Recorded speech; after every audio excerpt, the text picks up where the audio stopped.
think a lot of people just don't know where to start or exactly what's going on. All types of incontinence are not the same. So there's stress incontinence, which is most common in women after childbirth, but can happen to anyone. And that's when you leak urine with cough, laugh, or sneeze. And so treatments for that will often include things like Kegel exercises, pelvic floor physical therapy.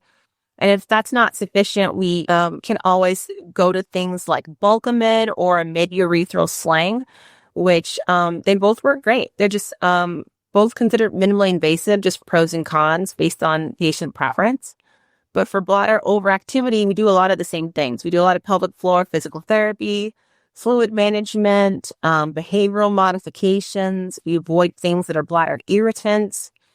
And then if that's not enough, we go to medications. There are lots of different medications to try.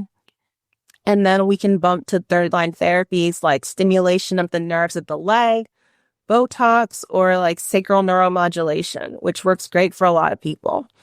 I think most of my patients are surprised at how many options they have. By the time they see me, they're usually pretty frustrated. And so they are game to try anything. And I think that people are often very pleasantly surprised that they have so many options. You don't have to be on a medicine. You don't have to have a surgery. And, I never promise perfection, but the goal is improvement. And I think that that's possible for most patients.